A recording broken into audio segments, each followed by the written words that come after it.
Hello everyone, I'm Al Grego, and this is the Yes We Are Open podcast.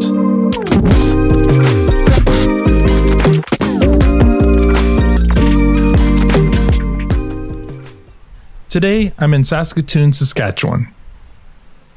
Built on the banks of the South Saskatchewan River, Saskatoon is the largest city in the province with a population of nearly 250,000, according to the 2016 census.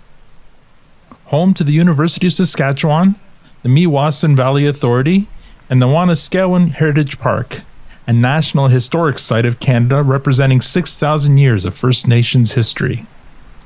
The city has 9 river crossings, earning it the nickname Bridge City.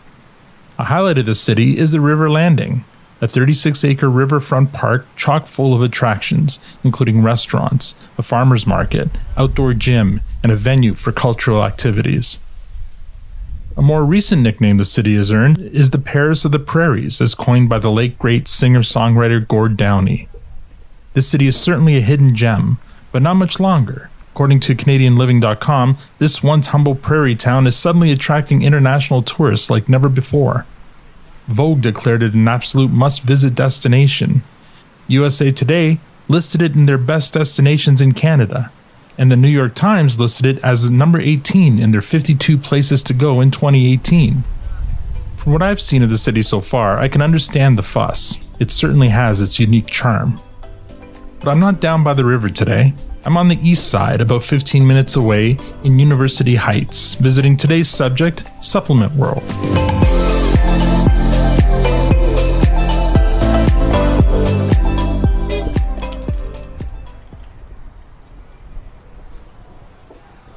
Good, how are you? You Josh? Yeah, I'm Josh. Oh, I'm Al. Nice to meet you. Oh, yeah, we're doing that now. So, how's your time in Saskatoon been? Oh, it's been fun. That's Joshua MacGowan, owner of Supplement World. He welcomes me into his store, one of 3 locations in Saskatoon. As he shows me around, I can immediately see his passion and energy for everything supplement related. I'd be willing to bet that I could point to any of the hundreds of items he has on his shelves, and he'll have some intimate knowledge of each product. The stuff we carry is kind of top quality, but we do have a lot of options here for pre-workout. These are all kind of our creatines and recovery products, all that stuff. Joshua is also very much a hands-on leader. He warned me ahead of time that during our interview he may get distracted helping a customer. It seems this enthusiasm and customer-driven approach has rubbed off on his employees as well. What's your name? My name's Yvonne. Yvonne, how long have you been working? For a total of 3 years. 3 years? Yeah. How do you like it? I really like it here. Yeah. So it's a good company to work for. Yeah, definitely. And the customers are super awesome as well. Friendliest customers. I've done a lot of retail myself before in the past, and yeah, super awesome customers, I would say. So you say that would be your favorite part of working here is the customers or the team?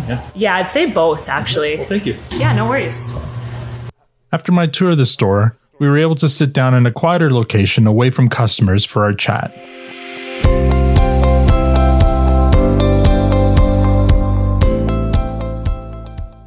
Hi, my name's Josh MacGowan, and I am the owner of Supplement World. I had been really into like sports nutrition, working out, exercise, sports, all of that since a young age. And kind of along the way, I got into reading about supplements, things that could help me recover a little faster, perform a little bit better.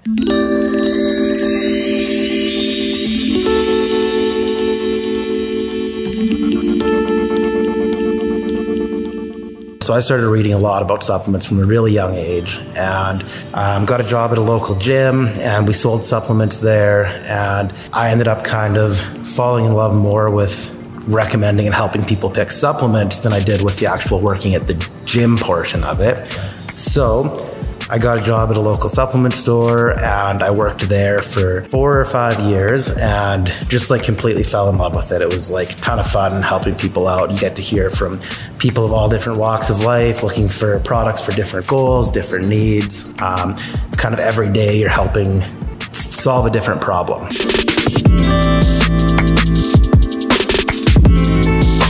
The owner of that store had actually approached me and wanted to do a store with me in Prince Albert, Saskatchewan. And that was kind of what sparked the idea for me, was, wow, I could actually do this for a career. It doesn't just have to be a part-time job while I'm going to university. It didn't quite pan out how we wanted it to, but the idea had already been sparked.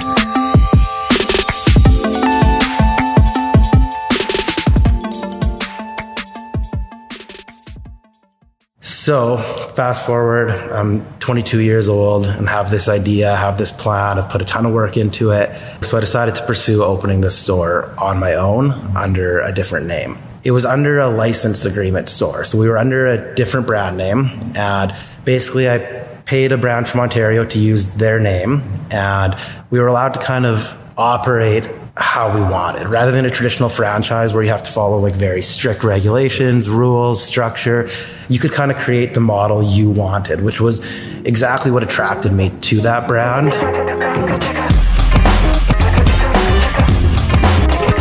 It was all community engagement for us. That's what we used. I didn't have a very big budget. I did not have very much money to start. My uncle built my store for me for free, which was like huge help, right? I just had to pay for the construction supplies, but it wasn't a fancy store. Like, we left most of it as it was from the previous tenant. We just put some shelves up, built a nice counter. So I didn't have a big marketing budget, so there was no like big ad spend with anything. It was just guerrilla marketing. We went to all the local gyms and we set up tables and sampled out our products, which at the time wasn't a marketing strategy that had been done before, at least around Saskatchewan. At Welcome Week at university, we had a table set up. At the gyms, we had tables set up. Any local bodybuilding, CrossFit, powerlifting meets, we had tables set up. And then eventually, when we could afford it, we sponsored them. We worked with good social media influencers in the community right when social media marketing was starting to become kind of a thing. So we got the right people backing us and promoting our products. And then we just made sure that everything we recommended was actually good, so that people would then go and tell their friends and family, hey, you should try this stuff that I got from Supplement World, or the brand that we were at the time. I always thought that it should be really like consumer focused. I thought that the supplement industry should be about helping people pick what they need rather than selling what products the store wants to sell. And that involves taking a lot of time to interact with your customers and asking them the proper questions and qualifying their needs to make sure that what you're recommending is actually the proper product. It's not really an industry where you can just walk in and pick something off the shelf and it's the right product for your goals. So I really wanted to kind of create that environment where customers felt like they could come in and ask all the questions they had and feel comfortable doing it, because supplement stores can be a little bit intimidating if you've never been in one before. Check it out. It's the customer interactions that really are what I'm passionate about. Saskatoon, I think, was probably a really good place to open my first store, because Saskatoon is very supportive of local business. If you put in that work and get involved with the community and give back, they support you like crazy. The customer loyalty out here is just like, I think it's like nowhere else in the country. It's just examples of that? Basically every event we did, there was some sort of hiccup, right? I was 22, 23, trying to run these big events with not a lot of experience with organizing at the top level. And there would always be something that went wrong. The internet would go down or something. And just every single time, the store would be packed with people. We would get crazy turnouts for our events. And everybody would just be like, oh, no worries, take your time, have fun. You know, everybody's chatting in the store. They're making friends in the store. It actually kind of became like a little community unto itself. All the customers kind of became friends of each other. They all started following each other on social media. So it was just kind of unique. Whereas I do think if maybe we started out in like a higher paced center, I can't help but wonder if some of those little hiccups that happened might have turned customers away instead of creating an opportunity for like a stronger connection.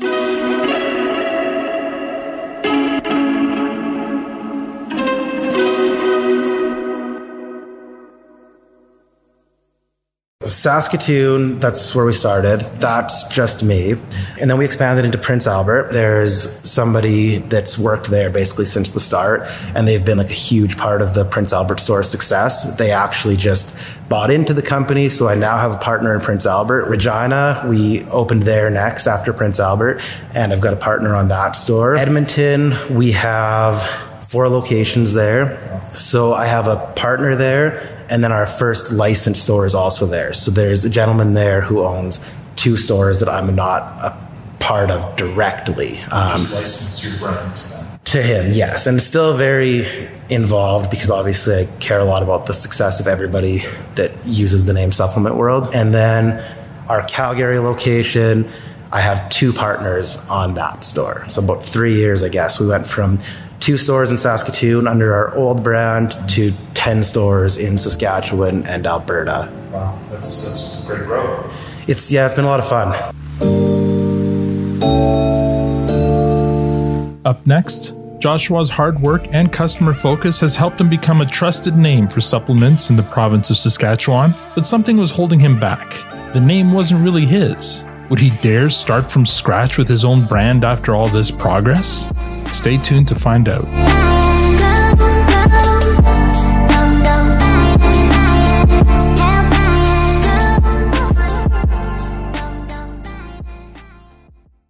You're listening to Yes, We Are Open.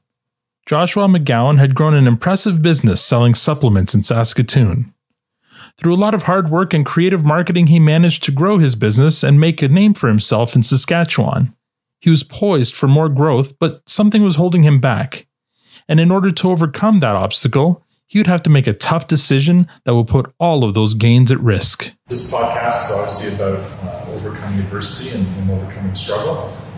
So when you think of maybe one of the toughest times that you went through with your business, what would that be? What would you think? It was definitely for us the rebrand, and it wasn't just the rebrand itself. It was all of the time and the decision leading up to the rebrand of, is this worth the risk? The business was going very well. Things were good. We had a great customer base. And on one hand, it felt like to keep the vision that we had kind of created for our company, we had to do the rebrand. But on the other hand, it felt like we were kind of risking everything.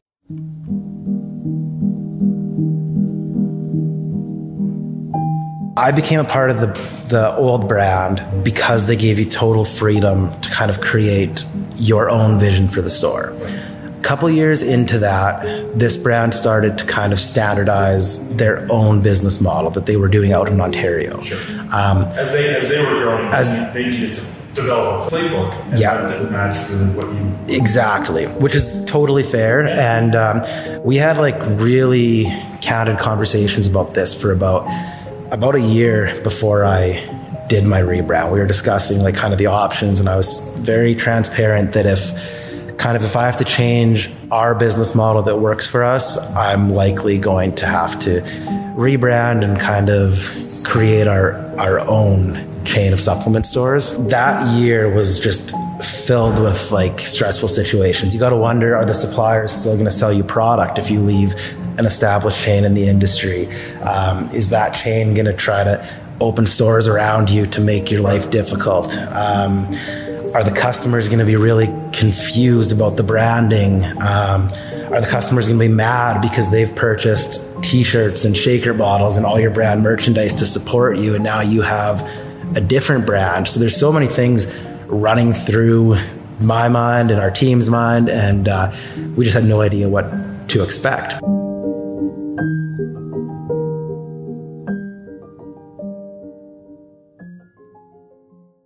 It was a really stressful year. Me and my girlfriend talked about it pretty much every night for the entire year. We just discussed like the pros and cons, looped a very similar conversation. We actually flew out to Ontario to meet with the owners of some of these suppliers and kind of see what the future would look like if we did do this rebrand, if we would still have their support. We went and met with the CEO of the company I was a part of and kind of discussed our options. I was even looking at buying into that chain with him.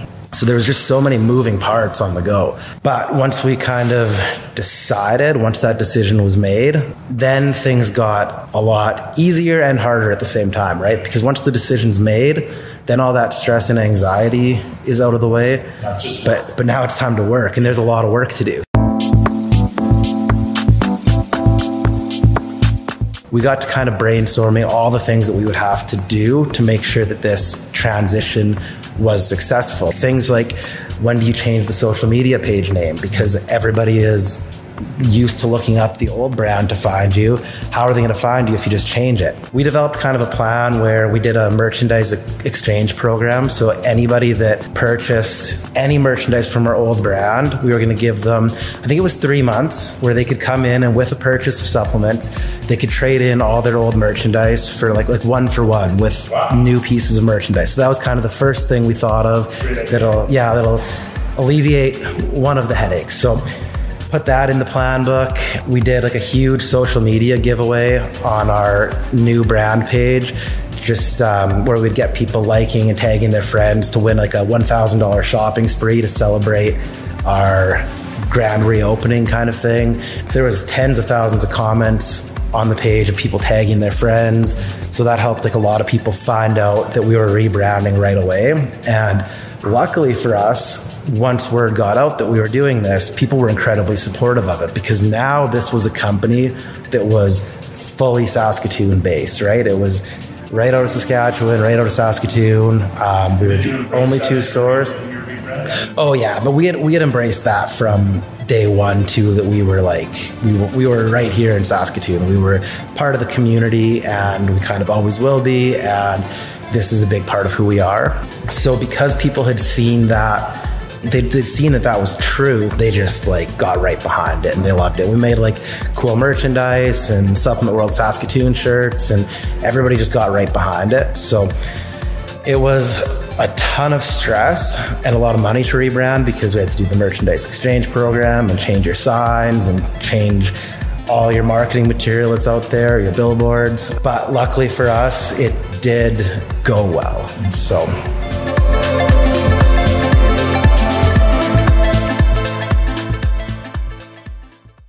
I think deep down, I always knew that it was the right thing for us, because it also really sparked a new fire in our team. And that gave me a lot of confidence, because all of a sudden for our team, there were all these growth opportunities, right? We just became a brand new company, and kind of the sky's the limit. We could open these stores anywhere in Canada, and we believed in our concept and our model that it would work if we tailored it to the communities we opened in. And a cool little side note on that is we're doing our first store in British Columbia in probably 3 months from recording this. And the person doing it, it's actually the family of somebody who was with me when we rebranded our store. He was working there. So yeah, it came true. There came more opportunities for the people that were part of it.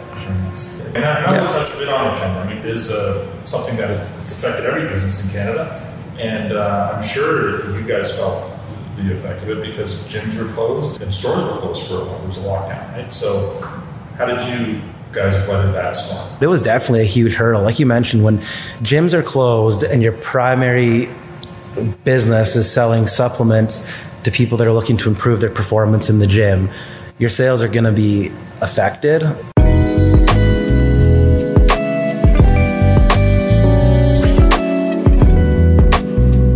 In Saskatoon, where we'd been established for so long, we weathered it okay. Our sales took a hit, but we were okay. It was tougher in the communities where we were a lot newer. So Alberta, for example, we opened our first store in Edmonton August of 2019. So that gives us about 6 months before the pandemic.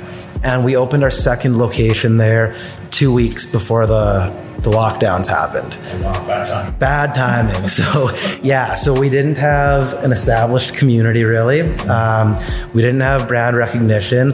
People sure are not trying out new stores when they're being encouraged to not even leave their house, right? If they are going out, they're probably going to the places that they have already built into their routines, that they kind of know what's going to be going on. They're not really looking for new experiences. So it was probably the worst time we could have picked to open a new location.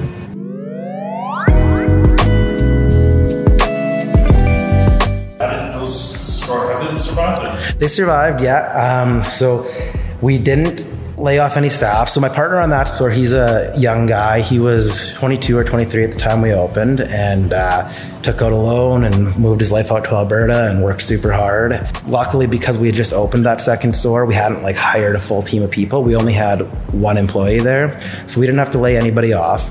But Paul, my partner there, he worked every single hour during like the entire year and a half pandemic, and just was not really taking a salary to kind of float it. So it was just like a lot of hard work. I wasn't taking my salary, obviously. We just got as creative as we could, but it was a grind. It was not easy. Luckily, all the stores made it, none closed. And I think at this point, fingers crossed, I think we're through the worst of it as a business, at least for Saskatchewan, Alberta.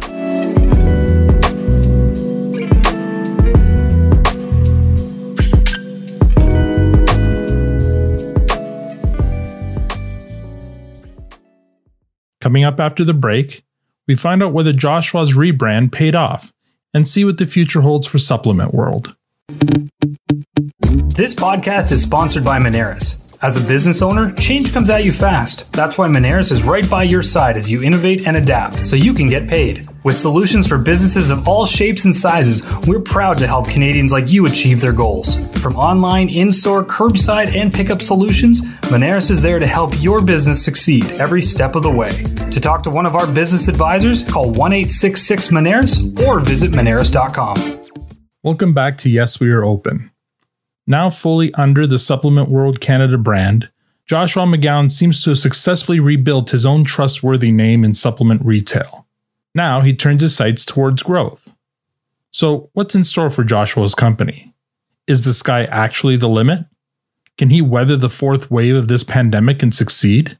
Let's find out. What's your outlook for the future of Supplement World? I try to be an optimist. I try to be realistic. I think the future is still bright. I think that for like Canada, I still think it's a bright future. And so we're still pushing forward like things are going to be good soon. And if they're not, we'll make it through like we did last time. Just work hard and keep pushing. But we're also, like when I say these things, sometimes I worry about the people listening that maybe have other businesses thinking that I'm not quite understanding the pains of it. Like our industry was super affected, but there's industries that were a lot more affected. And so staying positive and working harder isn't the answer for everybody. For some industries, they were just kind of like out of luck. And if you didn't get government help, you were on your own and they had to close. And so that's like really sad. And so when I say these things about we just worked hard, I don't think that our hard work was better than those other businesses. We were just in an industry that allowed the hard work to carry us through.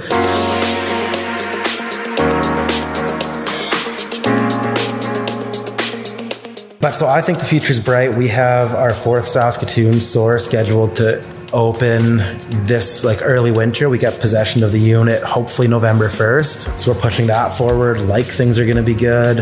We've got our first BC location scheduled to open and we're pushing that forward like things are going to be good.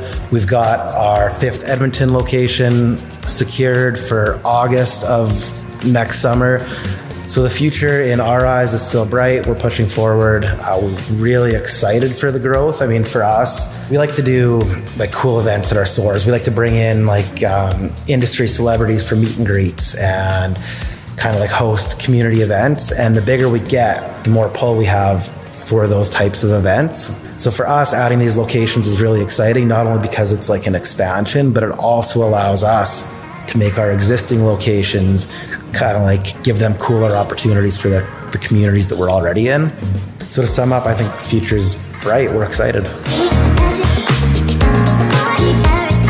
We're really lucky that we were in the industry we're in, and I'm really lucky that we've got such a strong team and that like our team really pulled together, not only during the pandemic, but just like any time that we've had business challenges. Like it's been a really kind of cohesive unit that's all worked together and done what we had to do to get everybody through it. It's not just each person worries about their own location. Everybody's kind of thinking about the benefit of the brand and building as like a team unit. And so I think that that's been a huge advantage for us in the industry and part of what makes it so fun for us to grow this. We have like a really good team and hopefully it keeps growing that way.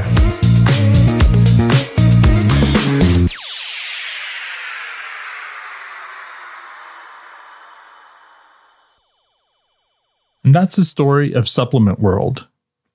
One of the biggest challenges of any new business is building a brand that customers can trust. Imagine putting all that hard work into becoming a trusted brand in your market, only to start all over again with a different name. That's what Joshua faced when he decided to rebrand to Supplement World Canada.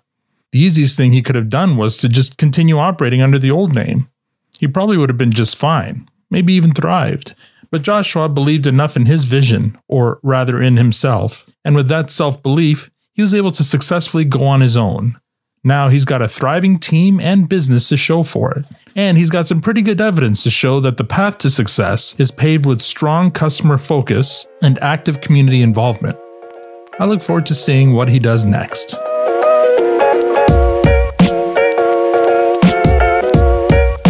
Yes, We Are Open is a Moneris podcast production. I'd like to thank Joshua MacGowan and his staff for taking the time to share their story. You can learn more about Supplement World at supplementworldcanada.com. You can also follow them on Facebook, Twitter, Instagram, and YouTube. For more information about this podcast, visit our site, yesweareopenpodcast.com. If you'd like to support us, rate us on Apple Podcasts or wherever you get your podcasts. If you're a Canadian small business owner or know of one with an interesting story of perseverance to tell, I'd love to help tell it. You can contact me at podcast@moneris.com. Tune in next week for another story of small business struggle and survival on the Yes We Are Open podcast. I'm Al Grego. Thank you for listening.